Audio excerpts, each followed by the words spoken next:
ஐயா கலைஞர் கட்டிய தலைமைச் செயலகம் இன்னைக்கு மருத்துவமனை ஆயிடுச்சு. இன்னைக்கு ஒரு மருத்துவமனையே தலைமைச் செயலகமா ஆயிடுச்சுன்னு போடுறான் ஒருத்தன். இவனுக்கு பெருமை. லண்டன்ல இருந்து வர்றாரு. இப்ப நீ எதுக்கு டாக்டர் படிக்கிற? அவர் எப்படி ஊசி போடுறான்னு ஓரமானு பார்க்கறதுக்கா? எதுக்கு படிக்கிற? எதுக்கிட்ட இத்தனை கோடியை கட்டி இந்த மருத்துவமனை கட்டி பார்த்தா வெளியில் கண்ணாடி கிண்ணாடியுமா இருக்குது, நல்லா இருக்கும்னு. உள்ளே போனால் கக்குசோட நாத்தமாக இருக்குது. அங்கே போய் படுத்தா அன்னைக்கே முடிஞ்சிரும்னு அர்த்தம். நாங்கள்லாம் எங்களுக்கெல்லாம் உடம்பு முடியலன்னா எங்கடா போகிறது? எங்கே சுடுகாடு இருக்குன்னு கேட்டு நேரம் அங்கே போகிறதா? பால் குடம் தூக்கிக்கிட்டு, பன்னீர் காவடி தூக்கிக்கிட்டு, கும்பாயம் தூக்கிக்கிட்டு, மஞ்சோறு திண்டுக்கிட்டு தெரியுது. மஞ்சோறு இப்போ மஞ்சோறு கூட கூடாது, மொசைச்சோறு, டைல்ஸ் சோறு மொசைக்கில் போட்டு தின்னுருக்கேன். நேற்று ஜெயலலிதாவுக்கு பால் குடம் தூக்கிட்டு பண்ணல ஒருத்தர் நசுங்கி செத்து போனானே, அதை ஒரு உட்காந்து பேசுங்களடா. அதை உட்காந்து பேச மாட்டோம். அம்மையார் ஜெயலலிதா மருத்துவமனை படம் இந்த தாம்பரத்துலேயும் இந்த விருத்தாச்சலத்தில் ஒரு தீக்குளி செத்து போனானே, என்னங்க இப்படி தீக்குளி செத்து ஒருத்தர் விவாதம் நடத்தேன். குனிஞ்சு பேசுறது, வாயை பொத்திக்கிட்டு போய் பேசுறது,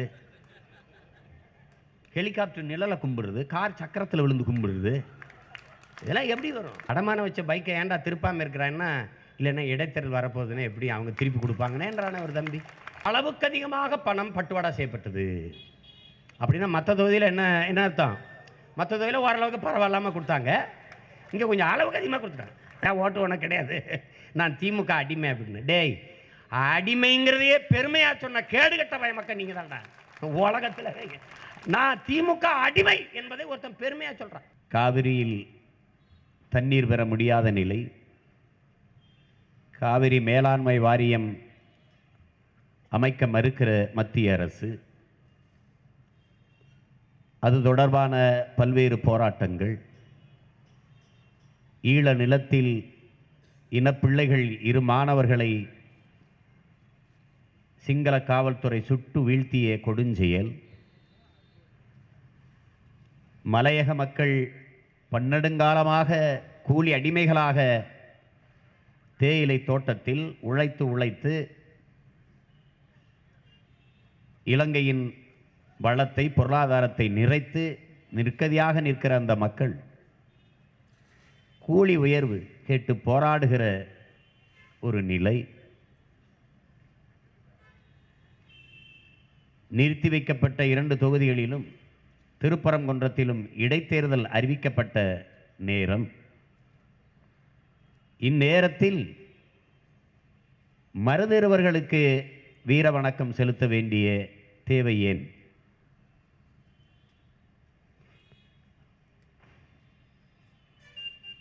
பண்பாட்டு புரட்சி இல்லாது அரசியல் புரட்சி வெல்லாது என்று புரட்சியாளர் அண்ணல் அம்பேத்கர் சொல்லுகிறார். வேற இழந்த மரமும் வரலாற்றை மறந்த இனமும் வாழாது. வரலாற்றை படிக்காதவன் வரலாற்றை படைக்க ஒருபோதும் முடியாது. வரலாறு என்பது கடந்த கால நிகழ்வுகளை சேமித்து வைக்கிற, செய்திகளை சேமித்து வைக்கிற ஒரு ஏடு அல்ல. அது நிகழ்காலத்திற்கான அடித்தளமும் எதிர்காலத்திற்கான உயிர் தொடர்பும் என்கிறான் ஹிட்லர். வரலாற்றில் தெளிவு வராத, வரலாற்றை அறிந்து உணராத எந்த இனமும் எழுச்சி பெற முடியாது என்கிறான் புரட்சியாளர் லெனின்.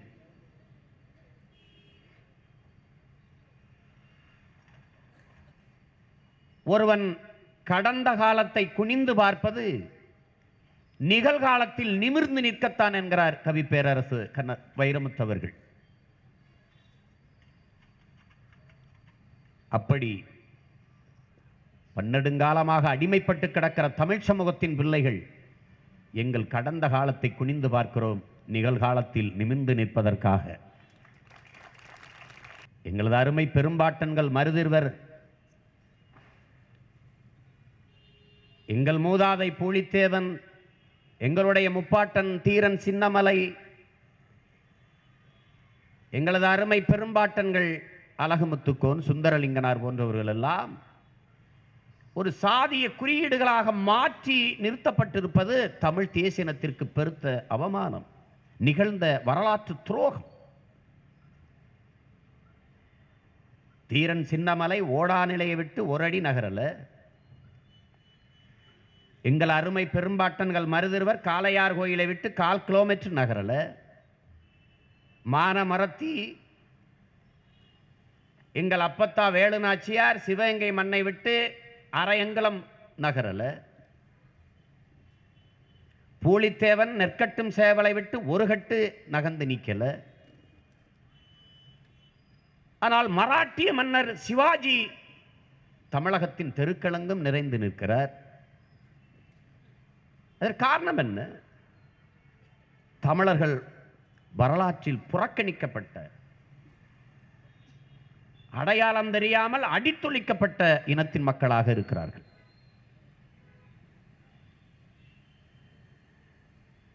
அண்ணல் அம்பேத்கர் சொல்கிறார், என் அன்பிற்குரிய சொந்தங்களே, வரலாற்றில் மறக்கப்பட்ட புறக்கணிக்கப்பட்ட இனத்தின் மக்கள் ஒரு நாள் தமக்கான வரலாற்றை தாங்களே எழுதுவார்கள் என்று சொல்கிறார். ஆனால் இன்றைக்கு நிலை என்ன? லண்டனிலே நாம் தமிழர் கட்சியினுடைய வீரத்தமிழர் முன்னணி ஐக்கிய வீரத்தமிழர் முன்னணி அங்கே தொடங்கி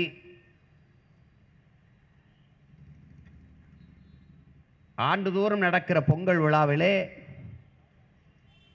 எந்த வெள்ளைய ஏகாதிபத்தியத்தை எதிர்த்து எமது அருமை பாட்டன்களும் பாட்டியரும் போரிட்டார்களோ அந்த நிலத்திலேயே வேலுநாச்சியார் படம், தீரன் சின்னமலை படம், பூலித்தேவன் படம், மருதுபாண்டியர் படம்,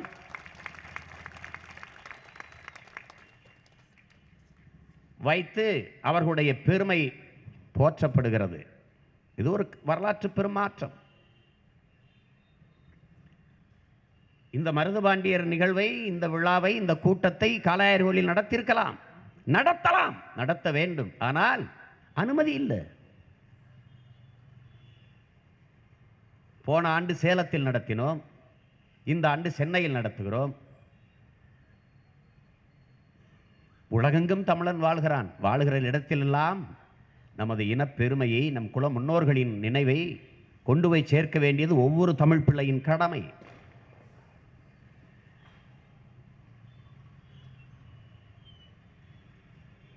மருதுபாண்டியர் மண்ணிலே இன்றைக்கு இந்த கூட்டத்தை நடத்த அனுமதி இல்லை. தடை 144 தடை.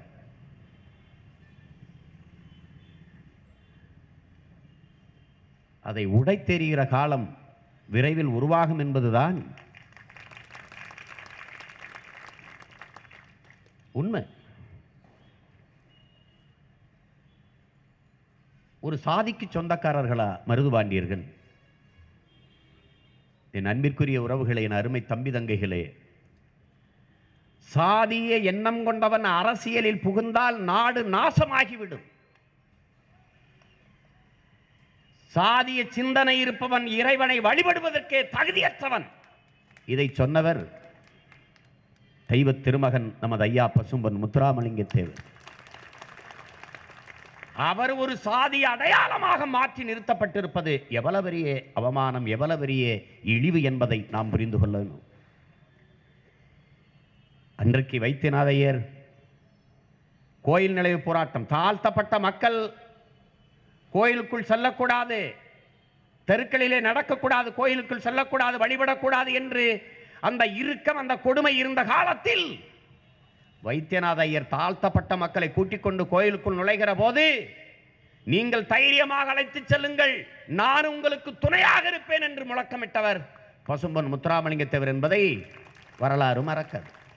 ஆனால் அவர் இன்றைக்கு ஒரு சாதிய தலைவர் போலவும் சாதிய வெறியர் போலவும் காட்டப்பட்டிருப்பது எவ்வளவு பெரிய கொடுமை என்பதை இந்த தலைமுறை தமிழ் பிள்ளைகள் புரிந்து கொள்ள வேண்டும். எல்லாம் ஒரு திட்டமிட்ட சூழ்ச்சி.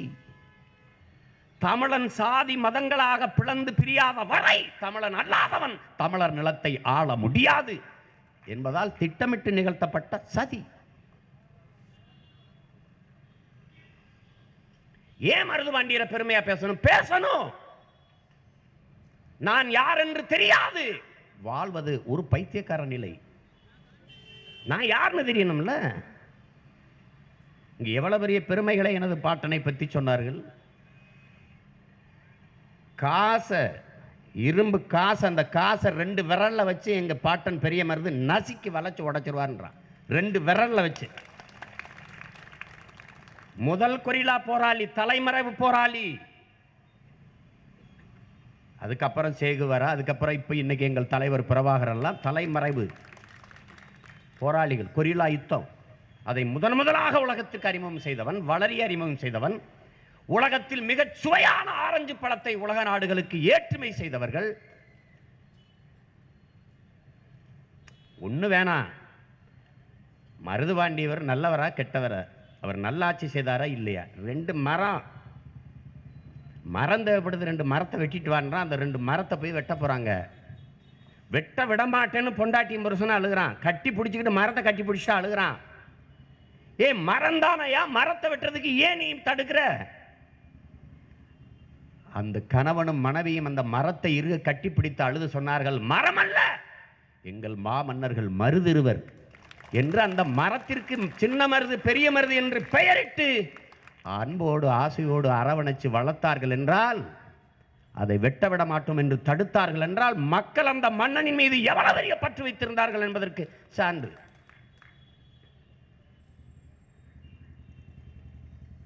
எமது பெருமைமிக்க இன முன்னோர்களை கொண்டாடுவது, போற்றுவது என்பது எமது கடமை. ஏன் பேசணும்? தமிழனுக்கு மொழி பற்று, இனப்பற்று, மொழி பெருமை, இனப்பெருமை இல்ல. சாதி பற்று, மதப்பற்று, சாதி பெருமை, மதப்பெருமை தான் இருக்கிறது. இனப்பெருமை கொள்ளாதவன் இன உணர்வு கொள்ள மாட்டான். இன உணர்வு கொள்ளாதவன் இணைந்து நிற்க மாட்டான். தமிழன் ஒன்றுபடாது, அவன் வாழ்க்கை உயராது. இதான் இருக்கிற யதார்த்த நிலை. எனவேதான் வரலாற்றின் போக்கில் நாங்கள் பயணிக்கிறோம். நான் யாரு, நான் எங்க வாழ்ந்தேன், எங்க வீழ்ந்தேன், எங்கெங்கெல்லாம் என் இன முன்னோர்கள் பிழை செய்திருக்கிறார்கள். தமிழர்கள் நாங்கள் பெருந்தன்மையினாலும் பேரன்பினாலும் பிழை செய்தவர்கள். என் பாட்டை எப்படி தோத்தான்? வெள்ளக்காரன் மருதுபாண்டியரோட சண்டை போடவே விரும்பல. கடைசி வரை சமரசமாக நட்போடு இருக்க தான் விரும்புறான். எதனால யுத்தம் தொடங்குது? கட்டப்பம்மனுடைய தம்பி ஊமத்துறை வந்து அடைக்கலம் புகிறான். மருதுபாண்டியர் உயிர் தஞ்சம் புகிறான். அதை பெரியவருக்கு தெரியாமல் சின்ன மருது பாதுகாப்பா வச்சிருக்கிறாரு. அவனுக்கு தகவல் போகுது, மருதுபாண்டியர் தான் வெள்ளத்துறையை ஊமத்துறையை வந்து மறைச்சு வச்சிருக்காங்கன்ட்டு. அப்போ வந்து கேட்குறான், நீ ஊமத்துறையை ஒப்படைச்சிரு, நம்ம நட்போடு இருக்கலான்ட்டு. பெரியவர் கூட யோசிக்கிறாரு. ஆனால் சின்ன மருது சொல்றாரு, நம்பி வந்தவனை எப்படி காட்டி கொடுப்பது என்று. நாட்டை இழந்து உயிரையை இழந்தாலும் நம்பி வந்தவனை காட்டி கொடுக்க கூடாது என்று நின்றவர். ஆனால் அந்த பெரும்பாட்டனைகளையும் காட்டி கொடுத்த துரோகிகள் வரலாற்றில் உண்டு. அது வேற. தமிழன் பரம்பரையிலேயே அவன் எதிரிகளால் வீழ்ந்தவனே இல்லை. பல ஆயிரம் ஆண்டுகளாக அவன் வரலாற்றை எடுத்துப்பார். எதிரிகளோடு சண்டை போட்டு யுத்தத்தில் தோத்ததே இல்லை. உடன் பிறந்த ரத்த துரோகங்களாலேயே வீழ்ந்தவன் தமிழன். பாட்டன் பூலித்தவனா, அவனுக்கு இன்னொரு பாட்டன் கான் சாஹிப், மருதநாயகம், தீரன் சின்னமலையா சமைச்சு போட்டுக்கிட்டு இருந்த சமயக்காரன் ஒரு தமிழ் பாட்டேன், அவன் காட்டி கொடுத்தான். மருதுபாண்டியரா இன்னொரு பாட்டேன். எல்லாரும் அப்பத்தா வேலுநாச்சியாரையும் உடன் பிறந்த ஒரு ரத்த துரோகம் தான் காட்டி கொடுத்துச்சு. கடைசிக்கு ஒரே ரத்தம் அதே வீரம் என்ற நிலையிலே அடிமையாக வாழ்வதை விட சுதந்திரமாக சாவது மேலானது. அதுவும் அந்த சுதந்திரத்திற்காக போராடி சாவது அதைவிட மேலானது.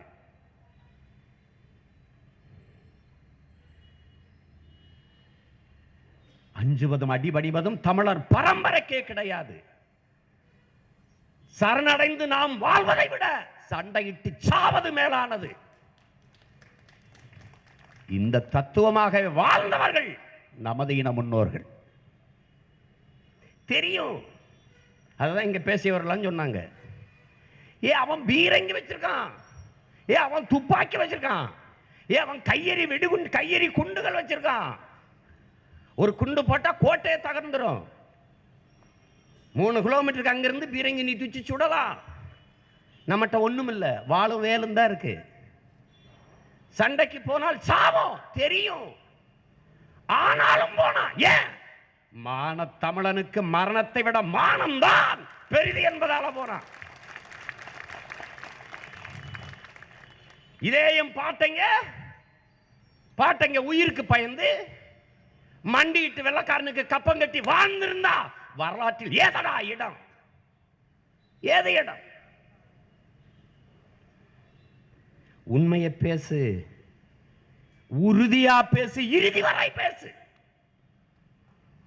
மலர் மாலைக்கு கழுத்தை நீட்டுவதை போல மரண கயிற்றுக்கு கழுத்தை எவன் நீட்டுகிறானோ அவன்தான் உண்மையான வீரன் என்று தெய்வ திருமகன் பசும்பொன் முத்துராமலிங்க தேவர் சொன்னதற்கு ஏற்ப வாழ்ந்த பெருமக்கள் எமது இன முன்னோர்கள்.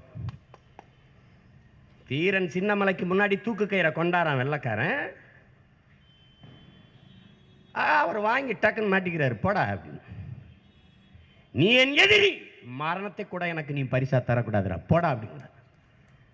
அதனாலதான்டா அவன் என் பாட்டன்.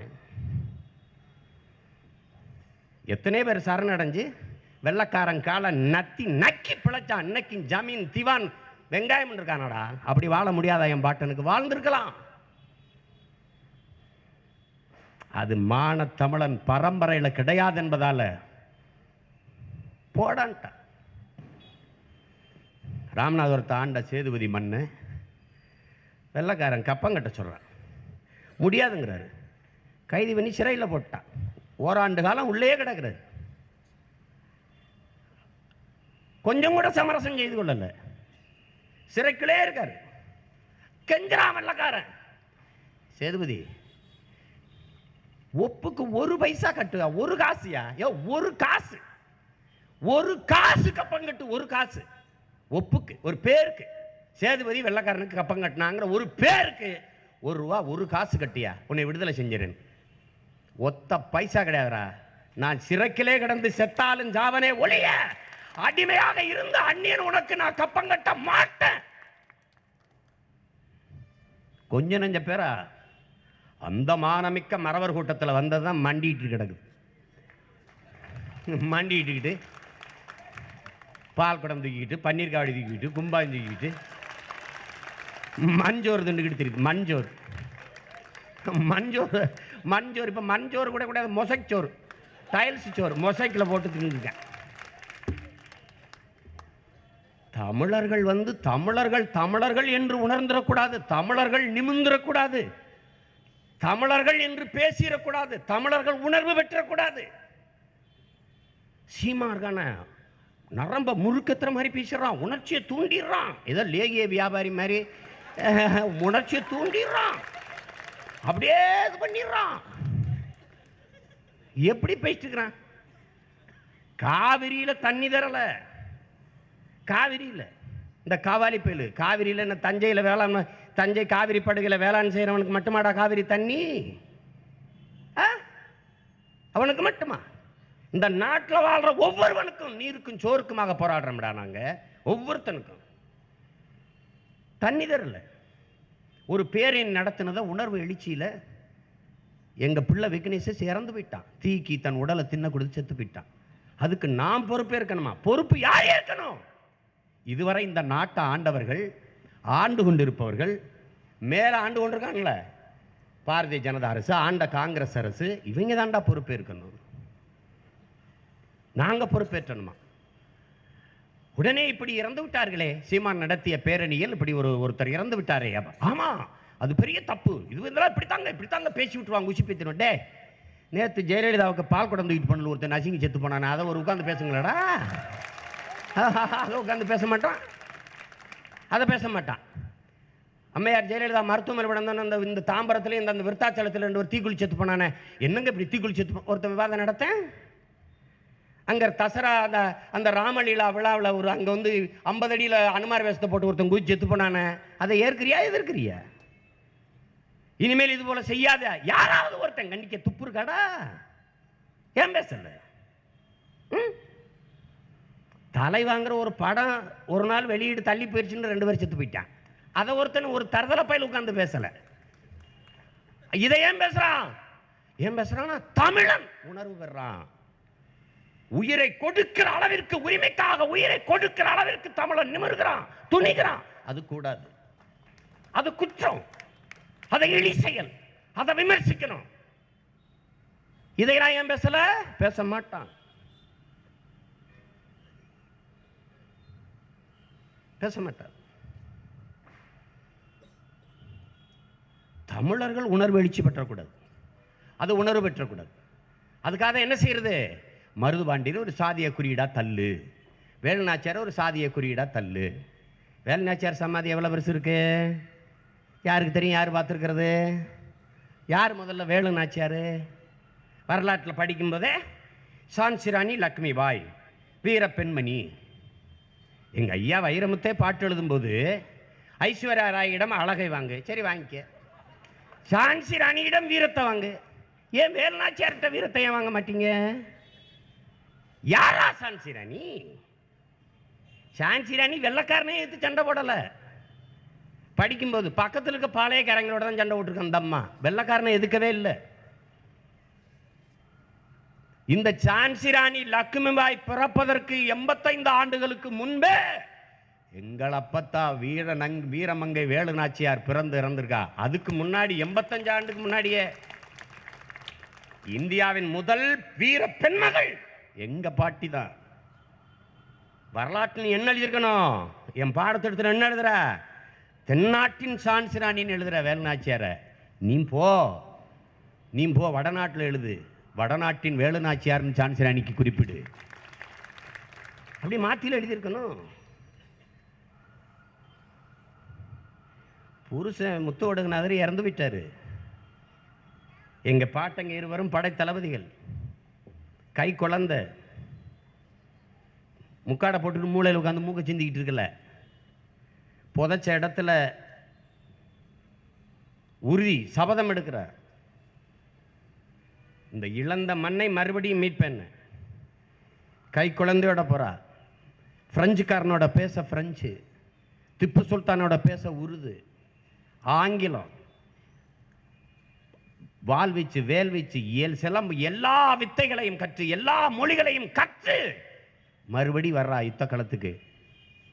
தமிழர் இன வரலாற்றிலே இழந்த நிலத்தை மறுபடியும் மீட்ட வரலாற்று பெருமை எங்கள் பாட்டியார் வேலுநாச்சியாருக்கும் அவளுடைய பேரன் எங்கள் தலைவன் பிரபாகரனுக்கும் தான் உண்டு. இழந்த நிலத்தை மறுபடியும் அடித்து மீட்ட வரலாற்று பெருமை எம் இன முன்னோர் வேலுநாச்சியாருக்கும் எங்கள் உயிர் தலைவன் பிரபாகரனுக்கும் தான் உண்டு. பெருமை கொள்ளணும்ல, தமிழன் யாருன்னு பெருமை கொள்ளணும்ல. இல்லைன்னா குனிஞ்சு பேசுறது, வாயை பொத்திக்கிட்டு போய் பேசுறது, ஹெலிகாப்டர் நிழலை கும்பிடுறது, கார் சக்கரத்தில் விழுந்து கும்பிடுறது, இதெல்லாம் எப்படி வரும்? எவ்வளவு பெரிய பெருமை மிக்க இனத்தின் மக்கள். யார் நீ யாரு? அதுக்குத்தான் இந்த நிகழ்வுகள். நினைப்பா ஏதோ தேவையில்லாம இதுகளெல்லாம் பேசி கொண்டிருக்கிறான். உன்னை பேசுறதுக்கு எவன் இருக்கான்? எங்க அப்பா பாரதி ராஜாட்ட இந்த என் தம்பி 5 விழா இருக்கான். படம் எங்கள் அப்பா கிழக்கு சீமையில் இந்த இப்போ பசும்பொன், இந்த கருத்தம்மா, இந்த படங்களெல்லாம் நீங்கள் பார்த்தீங்கன்னா ஒவ்வொரு படத்துக்கு முன்னாடியே எங்கள் அப்பா பேசுவார். சொல்லுக்குள் வார்த்தையை சுருக்கி வைக்கும் சூத்திரதாரி, ஆகாயத்தின் மறுபக்கத்தையும் என் கண்ணனின் கண்களுக்குத்தான் பார்க்க தெரியும், இப்படி எழுதி பேசிட்டுவார். பெருமையாக பேசுவார் ஒவ்வொன்றையும். நான் சொல்லுவேன், அப்பா இது நல்லாவா அப்போ இருக்கு? இப்படி ஒவ்வொரு தடவையும் இப்படி பெருமையாக ஒவ்வொருத்தரை பேசிட்டு இருக்குது. மகனே, இப்படி நம்மளை நாம் ஏதாவது பேசிக்கிட்டா தாண்டா ஒரு வயலும் நம்மளை பாராட்ட மாட்டேன். உண்மை அதுதான், உண்மை அதுதான். நீ நினைச்சு பாரு, நடிகர் திலகம் சிவாஜி கணேசனை நினைக்கிறதுக்கு இங்கே ஒருத்தர் இருக்கானா? அவர் வெறும் நடிகர் தானா? கவியரசு கண்ணதாசனை கண்டுகொள்வதற்கு இந்த தமிழ் சமூகம் இருக்கா? திருவிக்கா கல்யாண சுந்தரத்தை கண்டுகொள்ளுதா? தமிழ் தன்ற திருவிக்காவை கண்டுகொள்ளுதா? தமிழ் பெரும் முன்னோர்கள் எவனையாவது இது மதிக்குதா? வைகுந்தர வள்ளலாரை இது போற்றுதா? நீ நுட்பமா கவனி. குன்றக்குடி அடிகளார் கிருபானந்த வாரியாரை இந்த தமிழ் சமூகம் நினைச்சு பார்க்குதா? அயோத்திதாச பண்டிதர் ரட்டமலை சீனிவாசன் உன் தாத்தனையும் பாட்டனையும் இது பற்றோடு பார்க்குதா? யாராவது ஒருத்தன் சொல்லு. தமிழ்நாடு என்று பெயர் மாற்றுவதற்கு 76 நாட்கள் உண்ணானோம் இருந்து உயிர் தியாகம் செய்த சங்கரலிங்கனாரை ஒருவையை கண்டு வரல. நாங்க வந்துதான் சுவரொட்டி ஒட்டி, நாங்க வந்துதான் எங்க சிலை இருக்குன்னு தேடி போய் அந்த மகன் பெருமகனுக்கு மாலை செலுத்தி வணக்கம் செலுத்த வேண்டியிருக்கு. யோசிச்சு பாருங்க. உனக்கு எந்த அடையாளமும் இல்லாது ஒழிப்பதுதான் இவர்கள் வேலை. இவர்கள் வேலை. எங்க அப்பத்தா வேலுநாச்சியாருடைய நினைவிடத்துக்கு வா, சிவகங்கைக்கு வா. சிவகங்கையில் அரண்மனைக்கு முன்னாடி சின்னதா ஒரு சிலை, ஏறி மாலை போடுவதற்கு உனக்கு ஏணி கிடையாது. நான் என் சொந்த செலவுல ஏணி வச்சு நான் மாலை போடுறேன், ஏணி வைக்க அனுமதி கொடுங்க. இதுவரை அந்த மாவட்ட ஆட்சியர் தரல எனக்கு. நீ வந்து பாரு, நினைவிடத்துக்கு வா. எங்க இருக்க அவ சமாதி, எங்க இருக்க அவ புதைக்கப்பட்ட இடம்னு தேடி வா. இது போல கடத்தெரு, ஒரு சின்ன சந்து, அதுக்குள்ள போய் இப்படி திரும்பினா ஒரு கோழிக்கூடு போல ஒரு இடம். அதில் தான் அந்த மான மரத்தி வீர பெருமகள் விதைக்கப்பட்டிருக்கா. எவ்வளவு வேதனையோடு நிற்பேன்னு பார்த்துக்க. ஆனால் எம்ஜிஆருக்கு அண்ணாவுக்கும் உலகத்தின் மிகப்பெரிய கடற்கரையில் எவ்வளோ பெரிய சுடுகாடுன்னு பார்த்துக்க, எவ்வளோ பெரிய சமாதின்னு பார்த்துக்க. எங்கடா உன்னுடைய பெருமை, எங்கடா உன் அடையாளங்கள்லாம்? இதையெல்லாம் மீட்டு உருவாக்காத வரை இந்த இனம் எழாது, வாழாது, ஒரு இளம் பண்ணாது. நீ என்ன செய்ய போற? நீ அதற்காகத்தான் இது போன்ற நிகழ்வுகள். நம்ம யாருன்னு நம்ம பேசிக்கணும்ல. உலகம் பூரா அப்படித்தான் வந்திருக்கான், சும்மா இல்லை. எங்கள் தலைவன் எடுத்துக்க. இன்னைக்கு நாம் தமிழர், தமிழர்னு ஒன்று பேசிக்கொண்டு இருக்கிறான். கொஞ்சம் கொஞ்சம் தமிழன் உயிர் போட இருக்கிறான்னா அதுக்கு ஒரே ஒருத்தன் தான் காரணம். அது பிரபாகரன்கிற ஒருத்தன் தான் காரணம். அவனையும் காலம் வரலாறு தேவை கருதி பிரசவிச்சிச்சு. அவரா வந்துட்டாரா? இல்ல. பார்க்கிறார், ஹோசிமின்ன படிக்கிறார், மாசேதுங்க படிக்கிறார், ஃபிடல் காஸ்ட்ரோ படிக்கிறார், சேகுவேராவை படிக்கிறார், யாசர் ஆராபத்தை பார்க்கிறார், எல்லாரையும் பார்க்கிறார். எல்லா வரலாற்றுகளையும், எல்லாருடைய அந்த புரட்சிகரமான போராளிகளினுடைய வாழ்க்கையை வரலாற்றை எல்லாத்தையும் படித்து வாய்ச்சி நேச்சு வர்றார். இவர்களெல்லாம் அடிமைப்பட்டு கிடக்கிற தன்னின மக்களின் விடுதலைக்காக போராடிய புரட்சியாளர்கள். அதை போலவே தன் தமிழ் தேசியனமும் தாழ்ந்து வீழ்ந்து அடிமைப்பட்டு கிடக்கு. உரிமையை இழந்து, உணர்விழந்து, ஒன்றுபடாது, சாதி மதங்களால் பிளந்து விரிந்து கிடக்கு. இதை எப்படி சரி செய்வது? உலகிற்கு அறிவியல், நாகரிகம், கலை, இலக்கியம், பண்பாடு, வேளாண்மை அனைத்தையும் கற்றுக் கொடுத்த ஒரு மூத்த இனம்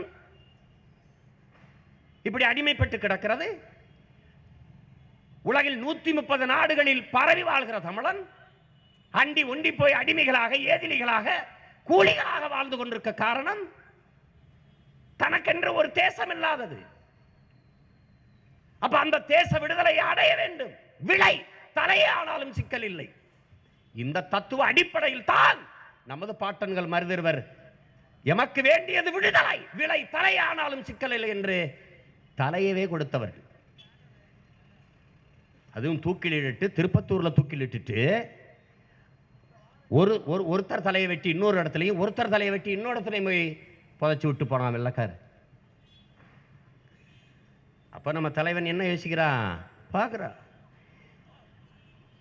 இந்த இந்திய பெருநிலத்தினுடைய விடுதலைக்கு ராணுவம் கட்டி போராடிய சுபாஷ் சந்திர போஸ் தனக்கு முன்மாதிரியாக, முன்னத்தியராக இருப்பதை பார்க்கிறார்.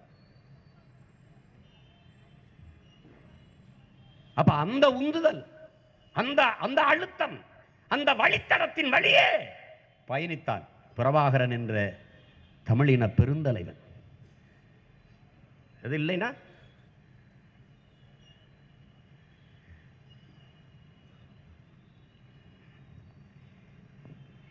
எனவேதான் இந்த வரலாற்றின் பாதையில் தாழ்ந்து வீழ்ந்து கிடக்கிற தமிழின பிள்ளைகள் எமது இனத்தின் உரிமைக்காக இந்த புரட்சிகர பயணத்தை தொடங்குகிறோம்.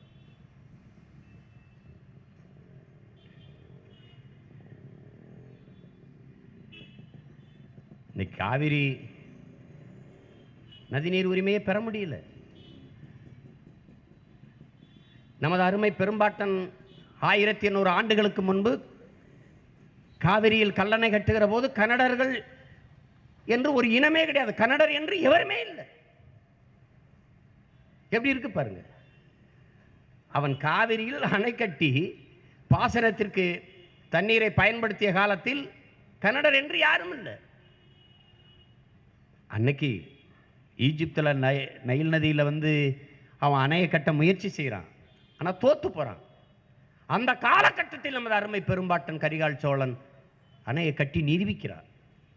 இன்னைக்கு மாதிரி சென்றிங்க கற்களை போட்டு கிட்டிச்சு விடுறது, இந்த விசை அணி வச்சு தூக்குறதெல்லாம் கிடையாது. அசைக்க முடியாத உறுதியோடு இன்னும் நிற்குது. ஒரு சின்ன கீறல் கூட கிடையாது.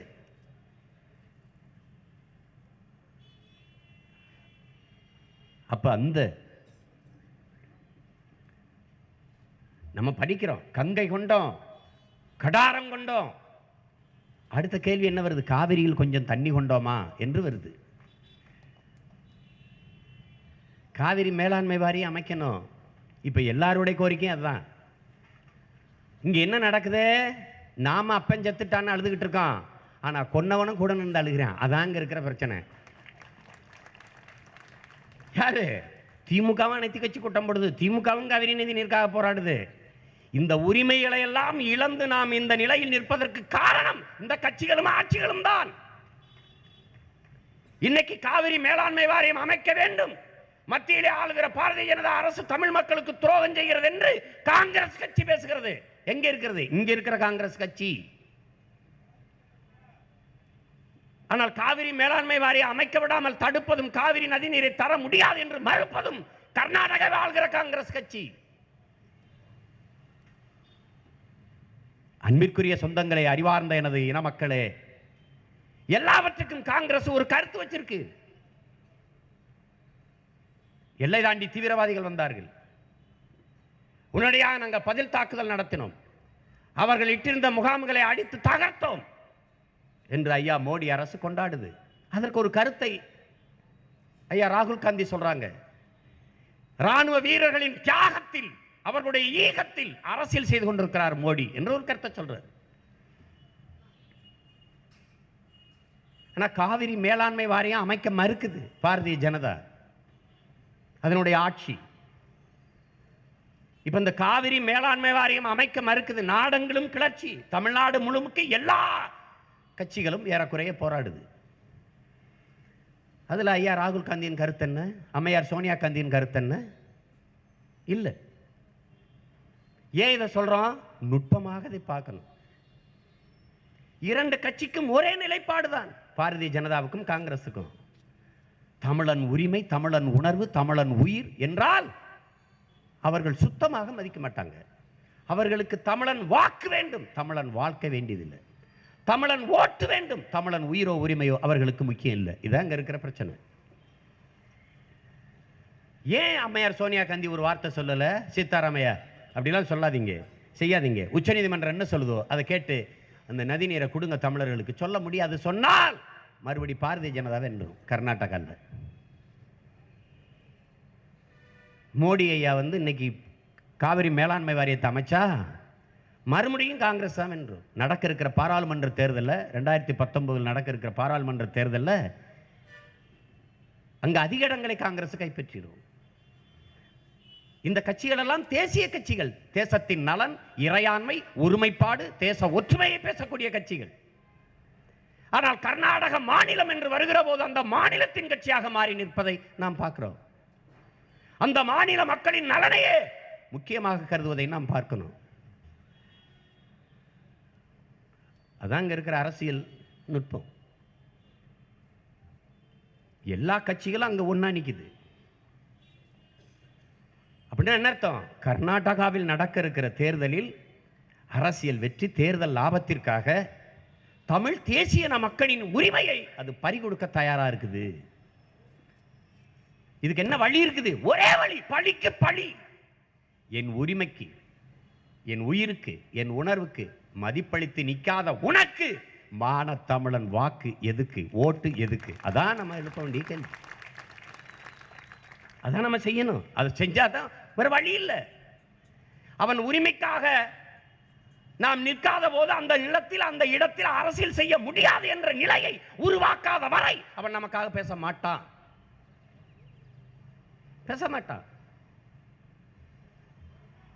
உதாரணமா ஆந்திரால கோதாவரியில புனித நீராட வரும்போது நெரிசல்ல சிக்கி ஒரு 19 பேர் இறந்து போறாங்க. அரை மணி நேரத்தில் நாட்டினுடைய பிரதம அமைச்சர் முதன்மை அமைச்சர் ஐயா மோடி அவர்கள் வருத்தம் தெரிவிக்கிறாங்க. கேரளாவில் கோயில் திருவிழாவில் பட்டாசு வெடிக்கிறாங்க. அது ஒரு விபத்தாகி பெருநெருப்பாக பற்றி ஒரு 100 பேர் காயம்பட்டுறாங்க, கொஞ்சம் பேர் இறந்து போகிறாங்க. தனி விமானத்தில் வந்து மருத்துவமனையில் காயம்பட்டவங்களை பார்த்து இறந்தவர் குடும்பத்துக்குள்ள ஆறுதல் சொல்கிறார். அதை நம்ம வரவேற்கிறோம். அவர் சொல்கிறார், அண்மையில் வாரணாசியில் வழிபட வந்தவங்க பாலம் இடிஞ்சு விழுகுதுங்கிற ஒரு தகவல் பரப்பி விட பதறி அடித்து ஓடிய மக்கள் நெரிசலில் சிக்கி அங்கே 23 பேர் இறந்து போகிறாங்க. அவர் ஒரு 10 நிமிஷத்துக்குள்ள ஐயா மோடி அதுக்கு வருத்தம் தெரிவிக்கிறாங்க. இந்த துயரத்தில் நான் பங்கேற்கிறேன், ரொம்ப வருத்தமாக இருக்குதுன்னு சொல்கிறாங்க. இதெல்லாம் உடனே நடக்குது. ஆனால் ஆந்திர காட்டுக்குள்ளே 20 பேர் செம்மரக்கட்டையை வெட்ட வந்தான்னு சுட்டு செத்து கிடக்கிறான். அப்படியே தமிழை புணமாக கிடக்கிறான். ஒரு வருத்தம் இல்லை. இந்த செயல் கொடுமையானது. ஒரு மரக்கட்டைக்கு இருக்கிற மதிப்பு மனித உயிருக்கு இல்லையா? இது கொடுமை. இந்த மண்ணின் வளங்கள் மக்களுக்குத்தானே என்று பேச ஒருத்தன் இல்லை. அப்படின்னு என்ன அர்த்தம்? நீ நாதியற்றவன் என்று அர்த்தம். இங்கே பேசியவர்களாம் சொன்னாங்க, கர்நாடகாவிலிருந்து வந்த பாறை உந்துல ஓட்டுநரை மறித்து உள்ளாடையோடு நிறுத்தி ஒருத்தன் அடிக்கிறான். யாருமே கேட்கல. ஆனால் அதே கர்நாடகா தெருவில் ஒரு நாயை அடிக்க முடியாது. அடித்து படம் எடுத்து போட்டினா பல பேர் கத்தியிருப்பான். எப்படிங்க ஒரு நாயை அடிக்கலாம் நீங்கள் அப்படின்னு கேட்பான். ஏன்? நாய்க்கு பரிந்து பேசக்கூட 4 நாய்கள் இருக்கு. நாதியற்ற தமிழனுக்கு ஒரு நாயும் இல்லை. இதை நீ புரிஞ்சுக்கணும். இன்னைக்கு என்ன, பாரதிய ஜனதா கட்சி இங்கே இருக்கிற தலைவர் பெருமக்கள் எல்லாத்தையும் கேட்குறாங்க. எங்கள் அண்ணன் பொன் ராதாகிருஷ்ணன், அம்மா தமிழிசை, ஐயா இலக்கணேசன் எல்லாத்தையும் கேட்குறாங்க, காவிரி மேலாண்மை வரை இந்த ஆண்டு கட்டாயம் ஜல்லிக்கட்டு நடக்கும். காவிரி மேலாண் ஒரு தொலைக்காட்சியில் ஒரு நிகழ்ச்சி நடத்துவாங்க. அது இது எது நீங்கள் வேணா பாருங்கள். ஆமாம், இப்போ கூட நடக்கும். அதில் பார்த்தீங்கன்னா நேருக்கு நேரம் உட்கார வச்சுக்கிட்டு நான் என்ன கேட்குறேனோ அதுக்கு நேரடியாக நீங்கள் பதில் சொல்லக்கூடாது. அதான் அந்த நிகழ்ச்சி. காலையில் என்ன சாப்பிட்டீங்க? நான் நேற்று எங்கள் அத்தை வீட்டுக்கு போனேன். ஆமாம். எதில் வந்தீங்க? நான் நேற்று கிரிக்கெட் விளையாண்டேன். சம்பந்தம் இல்லாமல் பேசணும். அதான் அந்த நிகழ்ச்சி. அதை ஒரு நிமிடம் நீங்கள் பேசிடணும். ஒரு நிமிடம் நேரம் வர அது நீங்கள் தொடர்பு இல்லாமல் பேசிடணும். அது மாதிரி காவிரி மேலாண்மை இந்த ஆண்டு ஜல்லிக்கட்டு நடக்கும். ஏய், நான் என்ன கேட்குறேன்? கேட்டதுக்கு பதில் சொல்லு. ஜல்லிக்கட்டு அப்புறம், இப்போ இதுக்கு என்ன பதில் சொல்லு? பாவப்பட்ட மக்கள், தமிழின மக்கள், அதுக்கு என்ன செய்யறனே தெரியல. ஒரு தம்பி எழுதுறான், அன்னைக்கு ஐயா கருணாநிதி ஒரு சட்டசபை கட்டிடம் கட்டினார், தலைமைச் செயலகம். ஐயா கலைஞர் கட்டிய தலைமைச் செயலகம் இன்னைக்கு மருத்துவமனை ஆயிடுச்சு.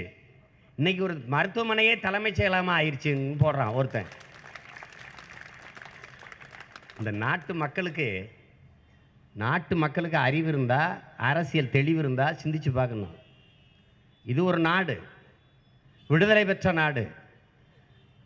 ஆசிய கண்டத்திலே மிகப்பெரிய துணைக்கண்டம், வளர்கிற வல்லாதிக்கம், பெருங்கனவோடு இருக்கு. 130 கோடி மக்களை கொண்ட நாடு. மிகப்பெரிய கனவு வச்சிருக்கு. உலகத்தில் மிகப்பெரிய வல்லாதிக்க நாடாக வந்துடணும்னு ஒரு கனவு வச்சிருக்கு. இந்த நாட்டில் அம்மையார் சோனியா காந்தி, மூத்த தலைவர், காங்கிரஸ் கட்சியின் தலைவர், அவருக்கு உடம்பு முடியலைன்னா அமெரிக்காவுக்கு போய் படுக்க வேண்டியது. சகோதரர் யுவராஜ் சிங், அவருக்கு புற்றுநோய். சொந்த நாட்டில் இவ்வளவு பெரிய நாடு, இவ்வளவு அறிவியல் தொழில்நுட்பம் வளர்ந்து வருது, டிஜிட்டல் இந்தியா வருது, டிஜிட்டல் சிட்டி வருது, ஸ்மார்ட் சிட்டி வருது, எல்லாம் வருது. ஆனால் புற்றுநோய்க்கு வைத்தியம் பார்க்க அவர் அமெரிக்கா போறாரு. இவ்வளவு பெரிய நாடு. தமிழ்நாட்டின் முதன்மை அமைச்சர் அம்மையார் ஜெயலலிதா அவர்கள் உடல்நிலை சரியில்லை. அவர் தான் சொல்றாரு உலக தரத்திற்கு அரசு மருத்துவமனையை உயர்த்திட்டேன்ட்டு. ஆனா அங்க போய் படுக்கல, அப்போலோ தனியார் மருத்துவமனையில் போய் படுக்கல. அப்படின்னா என்ன அர்த்தம்? அரசு மருத்துவமனை அவ்வளவு கேவலமா இருக்குன்னு அர்த்தம். அங்க போய் படுத்தா அன்னைக்கே முடிஞ்சிரும்னு அர்த்தம். அதான் ஒருத்தர் எழுதுறானே, தற்கொலை செய்வதற்காக விஷம் குடித்தேன், பிழைத்துக் கொண்டேன், விஷத்தில் கலப்படம், மருத்துவமனையில் சேர்த்தார்கள், செத்து போனேன், ஏன்? மருந்தில் கலப்படம். இதான் இங்க இருக்க நிலைமை. இப்ப என்ன நீங்க புரிஞ்சுக்கணும்னா, இவ்வளவு பெரிய நாட்டில் இத்தனை ஆண்டுகள் இந்த நாட்டை நிர்வகித்த தலைமை அமைச்சர்களே அவர்கள் அரசு நடத்துகிற அரசு மருத்துவமனையில் படுத்து வைத்தியம் செய்ய முடியாது, தரமில்லாத நிலை இருக்கிறது. எத்தனை லட்சம் மருத்துவர்களை ஆண்டு ஒன்றுக்கு உருவாக்குகிற நாடு. இந்த நாட்டின் தலைவர்களுக்கு, இந்த நாட்டை ஆளுகிற அமைச்சர்களுக்கு, முதன்மை அமைச்சருக்கு மருத்துவம் செய்ய இந்தியாவிற்குள் ஒரு மருத்துவர் இல்லை. லண்டன்ல இருந்து ரிச்சார்ட்னு ஒருத்தர் வராரு, சிங்கப்பூர்ல இருந்து கொஞ்சம் பேர் வராங்க. நாங்கெல்லாம் எங்களுக்கெல்லாம் உடம்பு முடியலன்னா எங்கடா போறது? எங்க சுடுகாடு இருக்குன்னு கேட்டு நேரம் அங்க போறதா? அறிவார்ந்த மக்களே, என் அன்பு சொந்தங்களே, உங்கள் பிள்ளைகள் எங்கள் கனவு. இந்த நாட்டின் முதன்மை அமைச்சர்களுக்கு, அம்மையார் ஜெயலலிதாவிற்கு எந்த அளவிற்கு தரம் வாய்ந்த மருத்துவம் கொடுக்கப்படுகிறதோ, என் தம்பி சொன்னது போல சேலத்தில் சில குழந்தைகள் இறந்தார்கள், அரசு மருத்துவமனையில் 4 குழந்தைகள் இறந்தார்கள் மருத்துவ வசதி குறைவினால் என்று படிக்கும்போது நமக்கு தோணுவது, அம்மையார் ஜெயலலிதாவுக்கு முதல் அமைச்சருக்கு கிடைக்கிற மருத்துவ வசதி சாதாரண ஏழை குடிமகனுக்கும் கிடைக்க செய்வதுதான் நமது கனவு. இனி வருங்காலத்திலே அன்பிற்குரிய உறவுகளே, பிரிட்டனில் அந்த நாட்டின் அதிபருக்கு, அந்த நாட்டின் பிரதமருக்கு, அந்த நாட்டின் பெரிய தலைவருக்கு உடம்பு முடியவில்லையாம், தமிழ்நாட்டிலிருந்து மருத்துவர் போகிறார் மருத்துவம் செய்ய என்கிற நிலையை உருவாக்குவதுதான் நமது கனவு. இவனுக்கு பெருமை, லண்டன்ல இருந்து வர்றார். இப்ப நீ எதுக்கு டாக்டருக்கு படிக்கிற? அவர் எப்படி ஊசி போடுறான்னு ஓரமா நின்று பார்க்கறதுக்கா? எதுக்கு படிக்கிற? எதுக்கிட்ட இத்தனை கோடியை கட்டி இந்த மருத்துவமனை கட்டி பார்த்தா வெளியில கண்ணாடி கிண்ணாடிமா இருக்கு, நல்லா இருக்கும்னு, உள்ள போனா கக்குசோட நாத்தமா இருக்கு. கேவலம். இதையெல்லாம் மாற்றணும். அதெல்லாம் தான் நம்ம பாட்டைங்க இருவரையும் தூக்கில் போடும்போது கயிறு கழுத்தை இருக்கும்போது என்ன நினைச்சிருப்பாங்க? 2 பேரும் என்ன நினைச்சிருப்பாங்க? நாம வெல்லல, ஆனால் வழி வழியே வருகிற வீரத்தமிழ் மானத்தமிழ் பிள்ளைகள் இந்த அடிமை தலையை அறுத்து எறிவார்கள் என்று சத்தியமா நினைச்சிருப்பாங்க. அதேதான் என் தலைவன் சொன்னான். தமிழனுக்கென்று வரலாறு இல்லை, மருதுபாண்டியருக்கென்று தனித்த வரலாறு எழுதப்பட்டதா? சொல்லுங்க. மரக்கலன்களை, மரப்பலகைகளை கொண்டு மிகப்பெரிய கலன்களை, கப்பல்களை கட்டி அதனில் பல ஆயிரக்கணக்கான யானைகளை ஏற்றி, அதற்கு யானைகளுக்கு போர் பயிற்சி கொடுத்து, பல ஆயிரம் வீரர்களை ஏற்றி, யானைகளுக்கு உணவு ஏற்றி, ஆயுதங்களை ஏற்றி கொண்டு போய் பல்வேறு நாடுகளை வென்ற நமது அருமை பெரும்பாட்டன்கள் அருண்மொழி சோழன், அவன் மகன் அரசேந்திர சோழனுடைய வரலாறு எழுதப்பட்டிருக்கிறதா? எங்க இருக்கு? உனக்கு இலக்கியம் தான் இருக்கு சான்றா. சிலப்பதிகாரம் படிக்கும் போது நமது முப்பாத்தாள் கண்ணகி பெருமாட்டி வந்து பாண்டிய நெடுஞ்செழியன் அவையிலே நீதி கேட்டாள் என்று படிக்கிற போது, ஓ, பாண்டிய நெடுஞ்செழியன் மதுரை ஆண்டு கொண்டிருந்தான், அதை நம்ம தெரிஞ்சுக்கிற முடியுது. அவனுக்கு என்று தனித்த வரலாறு உண்டா? இல்லை. அதைத்தான் எங்கள் தலைவன் சொல்லுகிறான், தமிழின மக்களுக்கென்று, தமிழருக்கென்று ஒரு வரலாறு இல்லை. ஆனால் நாம் அடிமையில் விடுதலைக்காக போராடுகிறோம், வெல்கிறோம், வீழ்கிறோம், அதுவல்ல. ஆனால் ஒரு தேசிய இனம் தனது உரிமைக்காக, தனது விடுதலைக்காக போராடி செத்தது என்ற வரலாறாவது எதிர்காலத்தில் நமக்கு வரட்டும் என்று என் தலைவன் என்னிடத்தில் சொன்னார். அப்படி எமது இன முன்னோர்கள் நம்பிக்கையோடு இன்னுயிரை ஈகம் செய்தார்கள். நாம் பிறந்த சிவகங்கை மண் சிவந்து கிடக்க காரணம் என்ன? என் பாட்டி வேலு நாச்சியாரும் மான மறவர்கள் எனது அருமை பெரும்பாட்டன்கள் மருதிருவரும் சிந்திய ரத்தம்தான் அவன் படையிலே நின்று அந்நிய ஏகாதிபத்தியத்தை எதிர்த்து போரிட்ட அந்த மான மறவர்கள் சிந்திய ரத்தத்தால் தான் நான் பிறந்த மண் செம்மண்ணாக சிவந்து கிடக்கிறது. அன்பிற்குரிய மக்களே, தென்னரசன் சொன்னது போல 200 ஆண்டுகளுக்கு முன்பு மிகச் சுவையான ஆரஞ்சு பழத்தை ஏற்றுமை செய்தான் என் பாட்டன். 200 ஆண்டுகள், 450 ஆண்டுகள் என் பாட்டன் தாத்தேன் அப்பேன். இன்னைக்கு என் வீட்டை சுற்றி வெறும் வேலிக்கருவை முள்ளையா சீமக்கருவை முள்ளா இருக்குன்னா காரணம் என்ன? இதையெல்லாம் ஒழிச்சு இந்த மண்ணை இந்த மக்களை உலகத்தின் தலை சிறந்த ஒரு நாடாக இனமாக மாற்றுவதற்கு கனவு கண்டு நிற்கிற பிள்ளைகள். சும்மா வீண் பெருமை சொல்லுவான். இந்த தமிழர்கள் எப்பவுமே பழம்பெருமை பேசிக்கொண்டே இருப்பான். இது பழம்பெருமை அல்ல, படிப்பினை. நாங்கள் தாழ்வு மனப்பான்மையால் தாழ்ந்து போனவர்கள், தன்னின பகையால் சிதைந்து அழிந்தவர்கள். தாழ்வு மனப்பான்மை எனக்கு இருக்கிறத விட பிறரிடத்தில் இருக்கிறது உயர்ந்ததுங்கிற ஒரு எண்ணம், ஒரு இழிவான மனநிலை. அதனாலதான் எனக்கு ஒரு பழமொழி வருது, அக்கறைக்கு இக்கரைக்கு அக்கறை பச்சைன்னு ஒரு பழமொழி வச்சேனா. இக்கரைக்கு அக்கறை பச்சை. வெள்ளக்கார all the glitters is not கோல்டுங்கிறான், மின்னுவதெல்லாம் பொண்ணல்லங்கிறான். எங்காலும் இக்கரைக்கு அக்கறை பச்சைங்கிறான். அங்க போய் நின்று பார்த்தா இந்த கரை பச்சையா தெரியும். இது ஒரு நோய். என்னால எதுவும் முடியாது என்கிற எண்ணம். இதெல்லாம் கேட்க ஒருத்தனும் வரமாட்டேங்கிறானே அப்படின்னு. ஏன் நீ என்ன பண்ற? வாயில் என்ன இருக்கு? கொலக்கட்டையா இருக்கு? எங்களை கேட்கறது. இதுக்கெல்லாம் நாம் தமிழர் கட்சி கேட்காதா? இதுக்கெல்லாம் சீமான் குரல் கொடுக்க மாட்டாரா? ஏன் ஓன் குரல் என்ன வந்துச்சு? இது யாருடைய வேலையோ என்று கருதுவது, இது நமது வேலை என்று எண்ணுவதல்ல. அப்படி நினைக்கிறது இல்லை. தாழ்வு மனப்பான்மை, போர்க்குணமின்மையால நாங்கள் வீழ்ந்தோம். மாலிகா ஒரு படம் எடுத்து வரும்போது வந்தா கொன்றுவான்ட்டு 1000-500 பேர் வட்ட வட்டமாக கூடி நின்று தீக்குளிச்சு செத்துருக்கான் எங்க ஆளுன்னு பார்த்துக்க. அப்படி வீழ்ந்து போனோம். அந்த நிலையிலிருந்து மீள துடிக்கிறோம். வெட்டிவிட்ட மரத்தின் வேரிலிருந்து மொத்தமா துளிப்புமே அதுபோல நிமிர்ந்து எழ துடிக்கிற இனத்தின் பிள்ளைகள் நாங்க. அழித்து ஒழிக்கப்பட்ட இனத்தின் மக்கள். அதிலிருந்து மீண்டள துடிக்கிறோம். ஐயா காப்பா அரவாணன் தான் சொல்வாரு, பழம்பெருமை பேசுவது பீற்றிக்கொள்ள அல்ல, நம்மை நாமே தேற்றிக்கொள்ள, நம்மை நாமே போற்றிக்கொள்ள. அது வீண் பெருமை அல்ல, படிப்பினை. அதை புரிந்து கொள்ளணும். அந்த அடிப்படையில் தான் எமது குல முன்னோர்கள் எங்கள் குல தெய்வங்களாக இன்று எமது இன மக்களின் உள்ளத்திலே இல்லத்திலே வாழ்ந்து கொண்டிருக்கிற மான மறவர்கள் மருதிருவர்களை நாங்கள் போற்றிக் கொண்டிருக்கிறோம். அவர்களின் கனவு அன்னைக்கு எங்க பாட்டனோ எங்க பாட்டியோ இந்திய நாட்டின் விடுதலைக்கு போராடலை. வெள்ளக்காரனை ஏற்று யுத்தம் செஞ்சாங்க. இந்திய விடுதலைக்கு இல்லை. அன்னைக்கு இந்தியாங்கிற நாடு இல்லை. இவர்களையெல்லாம் ஒழித்து அழித்த பிறகுதான் எல்லா நிலப்பரப்பையும் ஒன்றிணைக்கிறான். அதற்கு பிறகுதான் இந்தியான்னு பேர் வைக்கிறான்.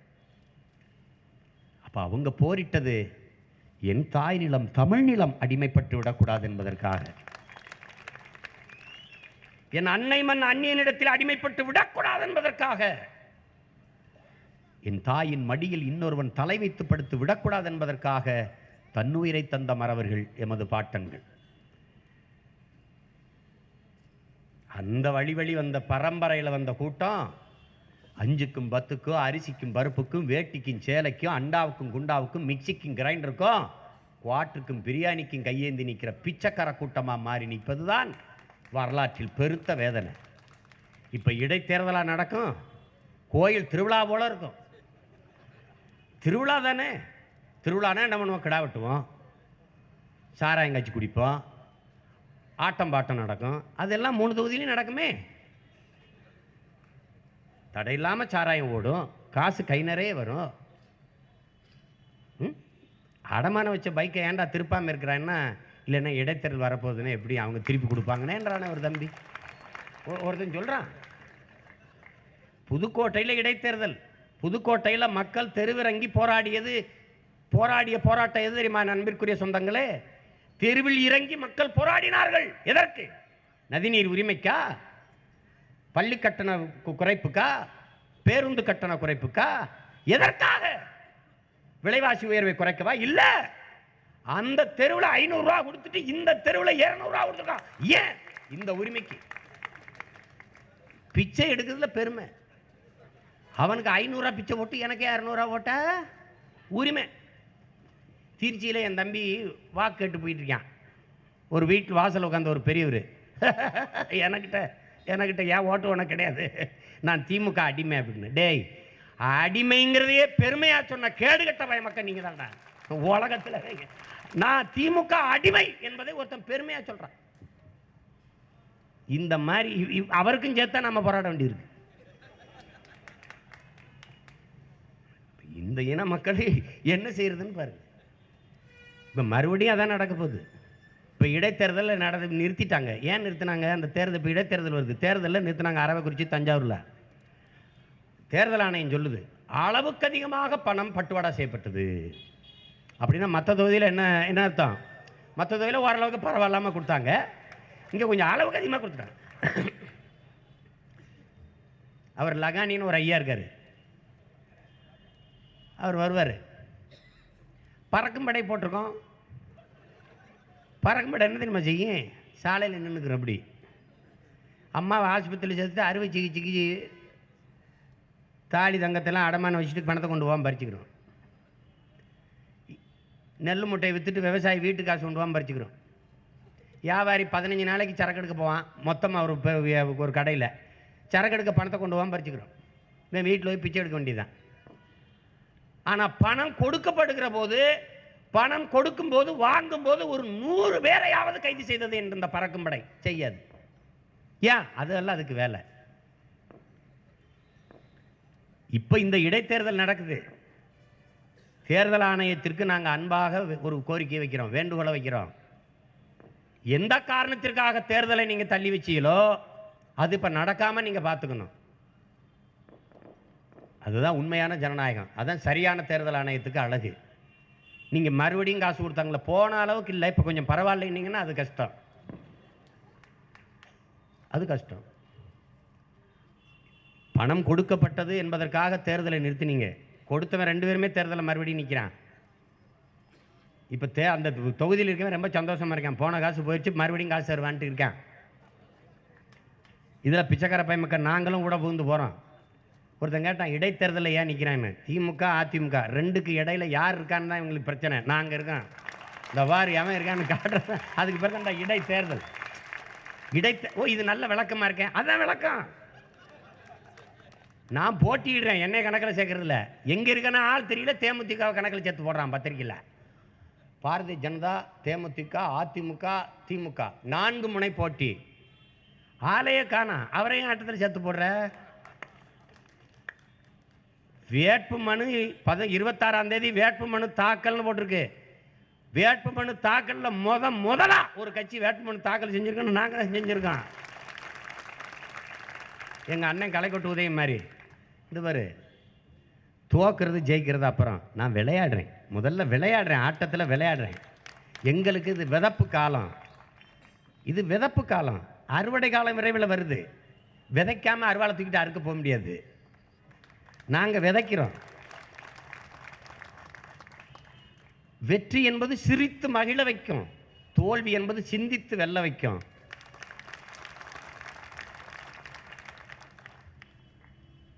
வெற்றி என்பது தோல்வியின் குழந்தை. வெற்றியின் தாயே தோல்விதான். இதனால நாங்கள் இது தோத்தோன்னு இல்லை, வலிமையாக தொடங்கணும்னு பார்க்குறோம். நீ நினைச்சு பாரு, 65 69 ஆண்டு உதயசூரியன் சின்னம், 50 ஆண்டு ரெட்டை இலை சின்னம், 2 மாதம் கூட இல்லை 15 நாள் ரெட்டை மெழுகுவர்த்தி சின்னம். நீ பார்த்துக்க, நீ லட்சக்கணக்கான கோடி பதுக்கியும் ஒதுக்கியும் வச்சிருக்கான். அளவுக்கு மீறிய அதிகாரம், நன்கு கட்டமைக்கப்பட்ட கட்சி. எல்லா வாக்ககத்திலையும் முகவர் போடுவான், பூத் ஏஜென்ட் போடுவான், ஒன்றியம் கிளை எல்லாம் வச்சிருக்கான். ஏன்னா 60-70 வருஷமாக கட்சி வச்சிருக்கான்ல, வச்சிருக்கான். நிறுவனமாக மாற்றி வச்சிருக்கான். இதுக்கு இடையில ஊடறுத்து போகிறான், பிரபாகரன் பிள்ளைய போகிறான், அடித்து போகிறான். அவன் வாரான். 2 இடத்துல உதயசூரிய ரெட்டலை இருக்கு. 8வது இடத்துல எங்க சின்ன இருக்கு? நல்ல ஆத்தாளுக்கு அப்பனுக்கும் பிறந்தவன் நின்று யோசிக்கிறான், இங்கடா இருக்குடா டேய், இங்க இருக்குடான்னு அப்படியே வாரான், அமுக்குறான். இதுல ஏறி வந்திருக்கேன் பாரு, இன்னும் காலம் இருக்கு. இங்க பாரு, எங்க தலைவர் சொல்றாரு, ஆள் பலத்துல வெற்றி இல்லை, ஆன்ம பலத்துல தான் வெற்றி இருக்கு. உடல் வலிமையில வெற்றி இல்லை, உள்ள உறுதியில தான் வெற்றி இருக்கு. வலிமையால் வென்றவனும் இல்ல, விடாமுயற்சியில் வென்றவன் தான். கடற்கரை ஓரத்தில் இருக்கிற கரும்பாறையை கரைச்சிருதால, அதன் வலிமையால் அல்ல, விடாமுயற்சியால தொடர்ந்து அடிச்சு அடிச்சு அடிச்சுன்னு. நீயே பாரு, என்னை விட்டா ஓட்டு போடுறதுக்கு உனக்கு ஆள் இருக்காது ஒரு காலத்தில். நீ இவனை விட்டா வேற யாருக்கு போடுயா? நான் தொடர்ந்து வருவேன், தனிச்சு தான் வருவேன், தனித்த தத்துவத்தோடு தான் வருவேன். நாங்கள் நினைக்கிறத செய்யணும்னு நினைக்கிறேன். எங்கள் அண்ணன் கேட்டாங்க, யாரோட கூட்டணி வைக்க மாட்டாரே உங்க ஆளுன்னு. யாரோட வைக்கலான்னு சொல்லுங்க. ஊழலை ஒழிக்கணும்னு நினைக்கிறோம், அதுக்கு தான் முதல்ல இவங்களை ஒழிக்கணும்னு நினைக்கிறோம். யாரோட கூட்டணி வைக்கிறது? லஞ்சத்தை ஒழிக்கணும்னு நினைக்கிறோம். ஊழல் லஞ்சத்தை உருவாக்குனவங்களே இவங்க தானே. இவர்களோட சேர்ந்து என்னென்ன வேலை செய்யறது? எனவே தனித்த பாதை, தன்னலமற்ற ஒரு தூய அரசியல், தாயின் மார்ல கறந்த பால் போல கரபடியாத கரங்களோடு கைகளோடு உங்கள் பிள்ளைகள் ஓடி வரோம். இன்னைக்கு தோக்கடிச்சான். யார் தோக்கடிச்சா? எங்க ஆத்தா, எங்க அப்பன், என் அண்ணன், என் தம்பி, எங்க அக்கா, சின்னத்தம்மக்க பெரியத்தம்மக்க எங்களை தோக்கடிச்சிட்டான். தோக்கடிச்சவனே ஒரு நாள் தோல் ஒதுக்கி வச்சு கொண்டாடுவான். அந்த காலமும் விரைவில் வரும். அதனால இல்லை, ஆட்டத்திலே பயந்துக்கிட்டு வெளியேற ஆளுங்க நாங்கள்ல. இன்னைக்கு பாருங்க, எங்க அம்மா தமிழிசை ஒரு அறிக்கை விட்டுருக்காங்க. எதுக்கு விட்டுருக்காங்க? விவசாயிகள் நலனை பாதுகாக்க தேர்தலில் போட்டிடுறோம். அம்மா நீங்க ஒன்றும் செய்யணும், அந்த காவிரி மேலாண்மை வாரியை அமைச்சு விட்டு கொஞ்சம் தண்ணி எங்கிட்டு திருப்பி விடுங்க. பல பேர் இருக்கான், தேர்தலில் ஏன் போட்டிடலைன்னா ஏதோ காரணம் சொல்லிட்டு போறான், வெளியேறிட்டு போறான். தேமுதிக அது போட்டிடுதா இல்லையா அது தெரியல, அது யாருக்கும் தெரியல. எதை பற்றியும் கவலை கிடையாது. நாங்கள் போட்டிடுறோம். எங்கள் ஆளுக நேரடியாக போய் சொல்லுவான், என்கிட்ட காசு இல்லை, உனக்கு காசு கொடுக்க முடியாது, நீ ஓட்டு போட்டா போடு, போடலைன்னா போ, என் வேலை இது, நான் செய்கிறேன். காலமறிந்து கூவும் சேவல் கணக்காய் கூவும், அது கவுத்து போட்டாலும் நிற்காதுங்கிறான் பட்டுக்கோட்டை எங்கள் ஐயா கல்யாண சுந்தரம். நாங்கள் காலமறிந்து கூவுவோம், கத்துறது என் வேலை, கேட்குறதும் கேட்காதும் உன் வேலை. அப்புறம் ஒரு நாள் நீ யோசிச்சு பார்ப்ப, ஒரு பயலுக இருந்த சின்ன சின்ன பயலுக ரொம்ப நாளாக இதைத்தான் ஏன் பேசிட்டு இருந்தாங்கன்னு. நான் வேளாண்மையை அரசு பணியாக மாற்றுமே சிரிக்கிறான், ஆடு மாடு வளர்க்குறத அரசு பணியாக மாற்றணும் சிரிக்கிறான்.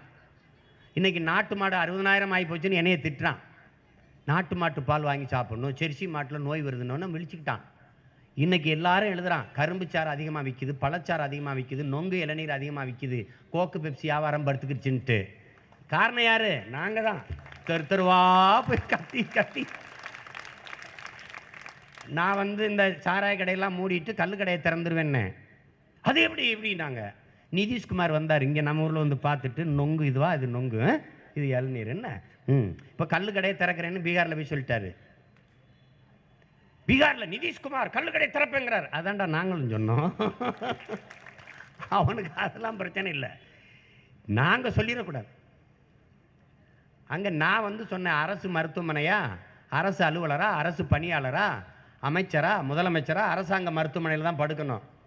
அரசு கல்லூரியா, அரசு பள்ளியா, அதன் ஆசிரியர் பெருமக்கள், பேராசிரியர் பெருமக்கள் பிள்ளைகள், அரசு அதிகாரிகள், அமைச்சருடைய பிள்ளைகள் அரசு பள்ளியில் கல்லூரியில் தான் படிக்கணும். சட்டம் கொண்டு வருவேன் நான் சிரித்தான். அலகாபாத் நீதிமன்றம் ஒரு 6 மாதத்துக்கு முன்னாடி ஒரு சட்டம் போட்டுருச்சு, இது படிக்கணும், இப்படி தான் செய்யணும்னு. வரவேற்கிறான். டேய், இதனடா நாங்கள் சொன்னோம், அது கேட்கறது இல்லை. நீ கேளு, கேட்காம போ. ஒன்று தான் நான் சொல்லுவேன், எனது இன முன்னோர்கள், என் தாய்மொழி தமிழுக்கு வலிமை இருக்கிறது என்றால், எனது இன முன்னோர்கள், குல முன்னோர்கள் சத்தியத்தின் வழி நின்ற மறவர்கள் என்றால், நாங்கள் வெல்லுவதை எவனும் தடுக்க முடியாது. உறுதியாக நாங்கள் வெல்லுவோம். காலமும் வரலாறும் பிரசவித்த பிள்ளைகள். நாங்கள் கட்சி தொடங்கணும், ஆட்சிக்கு வரணும்லாம் நாங்கள் வரல. எங்களை காலம் வழி நடத்துது. வரலாறு எங்களுக்கு பாதை காட்டி வழிநடத்தி போகுது. இயற்கை எனது நண்பன், வாழ்க்கை எனது தத்துவ ஆசிரியன், வரலாறு எனது வழிகாட்டி என்று எங்கள் தலைவன் சொன்னது போல எமது இன வரலாறு எம்மை வழிநடத்தி கொண்டு போகிறது. அந்த வழித்தடத்தில் மாபெரும் வீர பெருமக்களாக இருக்கிற எமது இன முன்னோர்கள் மருதீர்வர்கள். ஐயா அப்துல் கலாம் அவர்கள் சொல்கிறார்கள், அன்பிற்குரிய சொந்தங்களே, ஆதியில் மனிதன் காடுகளில் வாழ்ந்து கொண்டிருந்த மனிதன் நகரத்தை நோக்கி நகரத் தொடங்கிய போது அவன் காலடி எடுத்து வைத்த ஒவ்வொரு தடத்திற்கும் வீரம் தேவைப்பட்டிருக்கிறது என்கிறார். அந்த வீர சுவடுகளை தேடி தேடி பயணிக்கிற பிள்ளைகள் எமது வீர பெரும்பாட்டன்கள் மருதுவருவர்களுடைய காலடி சுவட்டை முத்தமிட்டு வணங்குகிறோம். என் அன்பிற்குரிய மக்களே, எங்கள் பெரும்பாட்டன்கள் மானமறவர்கள் மருதிருவர்கள் எங்கள் இதயங்களில் விதைத்து வைத்த அந்த கனவை நாங்கள் நிறைவேற்றுவோம். அதுதான் எமது பெருமைமிக்க பாட்டன்களுக்கு நாங்கள் செலுத்துகிற உண்மையான வீர வணக்கமாக இருக்க முடியும். எமது அருமை பெரும்பாட்டன்களுக்கு எங்களுடைய பெருமிதத்தோடும் திமிரோடும் எங்களுடைய வீர வணக்கத்தை செலுத்துகிறோம். உங்கள் அனைவருக்கும் என் அன்பு வணக்கம். எமது பாட்டன்களுக்கு புரட்சிகரமான வீர வணக்கம். நாம் தமிழர்.